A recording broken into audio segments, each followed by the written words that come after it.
Hi, Joelle. Hi, how are you? I'm good. How are you? Good, thank you. Nice to finally meet you. I know, good to see a face. Yeah. First of all, thank you for joining today. And um, really quick, I just wanted to ask you about what it's like being a parent to a child that has you said ASD and ASD, attachment disorder, ADD, from what we, and again, we adopted him, so we don't know exactly oh, everything. okay. So there could be other things, but yeah, just different needs. Okay. For somebody that is that doesn't know um, about that. Could you explain what it is?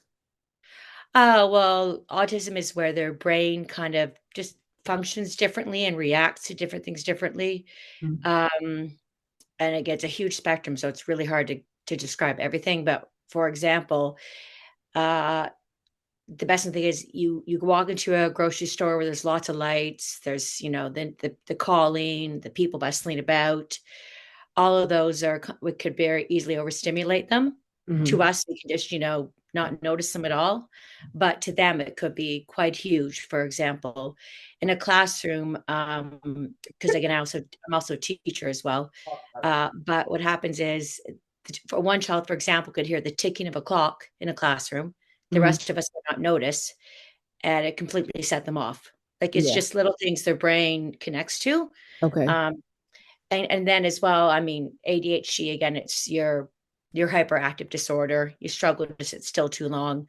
And again, a lot of these kids in the typical setting for school and life, where you're supposed to sit still and listen to a lesson, they need to move their feet. They need to have something to squish. Um, I'm trying to think what else. Attachment disorder. I don't know. I'm still learning about it, to be honest. Okay. So many degrees of it. The studies that I've read on is that because uh, the pregnancy wasn't, we don't know how cared for it was, that they say it can cause that um, attachment to the child. Again, it could be as well. They've reports about that because we've adopted him. A lot of adopted children have attachment disorder because it's a new home. Even though we had him at 7 days old, they Hmm. said that for some reason there is that link of and again, when I say attachment, he will either under attach, this is his type, or over attach. For Okay. example, he loves his cats to death. He loves them, loves them, loves them. They have to be in the same room or he has to find out where they are. But then on the other side, he completely can see someone and go, I don't like you, and will not even attach at all. Yeah. Okay. So and again, again, I'm learning more and more about it, but I don't know. Again, it's something that it's just no one really knows how it happens. I mean, there's many mysteries to it, but Yeah. That's interesting. I yeah. um I didn't know like I knew that there's a lot of different things on the spectrum, but just hearing you talk about that, it's different. I didn't know. So, It's hard because again, we don't know exactly what caused it. And again, what people say and reading, they say, well, not neglectful parenting. I'm thinking, well, no, I know kids with attachment disorder that have great parents, so they don't yeah, know all of it. right. And a lot of times they put ASD and autism and ADHD together. Like a lot of times they're linked. And of course, he also has anxiety, high anxiety, which goes with your autism, which leads to kind of some people, I don't like meltdowns because they can't cope with it. Mm. And it's interesting that you mentioned that with, coping skills. I feel like that's very important. Um, so I know like everybody copes differently, so like everyday Mhm. life will find things to do like journaling or creating art and things of that nature. Um, and so with when it comes to art, I just wanted to get your perspective. You take photography pictures and things like that. Um, and so Can you just talk about how art has played a role in your life when it comes to, I guess, coping and other things? Well, it started off, I think, in the beginning when I was in the UK still, where basically I had to between my husband and I, we had to go back to part-time work or not work at all. So we started dropping our son off at school, and we'd go on these nature walks, which I've always loved nature walks anyway.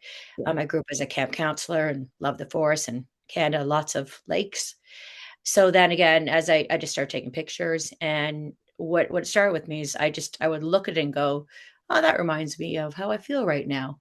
The trees standing like this, the leaves falling like this." Like it kind of connected to my emotions. So when I take the pictures, one of my favorites, I call imperfect perfection, Hmm. was a group of trees. It's a park in Cambridge, UK, and like one was standing diagonal, one was kind of falling down, one was standing still, and again it just captured me, and again I just loved it. Just looked so amazing, the composition of it. But what I saw in my mind as I was trying to heal and figure out what to do with my son and understand autism and how we can cope with school, Hmm. and my emotions, I went, well, that's how I feel right now. My tree's lying down, not supported.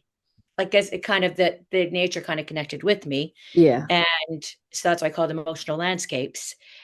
And the same thing, like when I do find my photographs, it's usually um I try it depends what my mode is and what I want to take a picture of. Yeah. There's one day where I live now, there's this group of tree stumps with the snow, and they're all sitting around. And I thought, to me, it right away taught to me and said, that looks really peaceful, like a place to stop and to rest and Yeah, just to for take a sure. moment. And Yeah. so then, so again, that's the pictures kind of helped me that way. And then, of course, having fun editing and playing with them is always, good. And it didn't, it also helped too. It's funny. My son loves collecting them in his room. Hmm. Likes Yeah. to look at them. And again, so yeah, with my photography, it's been my way of just escaping. I hate to use that word, but it is a Yeah. respite, a break. And again, and when I see nature, I always believe it's very healing. You walk in nature and you can talk to a tree, you can hug a tree, and it's just there for you. And So much that you can do with oh, a definitely. photograph online. And so I know some of the things that I've done, like you said, like I've said, playing with like the color tint, um, and different things like that, and the blur tool and all that. So I think that's really neat. Well, the blur, I do really enjoy the blur tool. I mean, it's every now and then I've had these when you run out of like, because I don't know, when I was in the UK, I obsessed with swans and the cygnets because I was very lucky to be around where you could actually see them. It was like Hmm. a whole bunch. So when you finally got that picture of the one or two, the blur tool really made them stand out just really beautifully. Hmm. Or like I know I took one picture of my daughter one day. It was just I love catching people in the moment. And she just threw her jacket up for no reason in the middle of Yeah, spring. And I caught the picture exactly with her looking up in the jacket in the sky. in the air. Yeah. And it looked hilarious because I went, and it was just her color was perfect, was perfect. So I figured out and tried and blurred it so you can just see her looking up in the pink jacket in the sky. Yeah. So it was one of those funny moments. I just went, why'd you do that? But that's cool. Yeah. Yeah. It's always cool to catch um things in like midair, or just, you know, when you're looking for a particular picture, like how you want to capture it. It's always cool to see how it comes about. I know I've done like sports photography, and so like trying to capture players in motion, or um some like a coach on the sideline or the crowd. It's always fun to mess around with that. I remember trying that once. I'm not so good at that. I'm not so much my strength, but trying both my children kick the ball and trying to catch it in the air, like Hmm. frozen. I'm going, how did they do this? It's not very simple, I tell you, but yeah, it's neat. I mean, there's so much to learn online. The hard part I find is for me. Sometimes I just want the completely rustic picture, just for a simple emotion. Sometimes I want, in my mind, I think of what I want it to look like, Hmm. and when you kind, and then sometimes go, oh, I overdid it. That doesn't work anymore. Yeah. trying to play with it because there's so much you can do, and it's amazing because it's technology out there. Hmm. Well, um, that's really all I had. It's been really nice to get to know you, to meet you finally. Thank you for sharing your work with the world and with us. Um, so yeah. No, thank you. I'd love it. I'd love to do more of that. That's my, as I said, like now that I'm getting a bit older, and when I actually my time, I'm finally trying to create a little gallery of my own so I can slowly add to it and share it with the world, like buy it like in one piece at a time. Hmm. Awesome.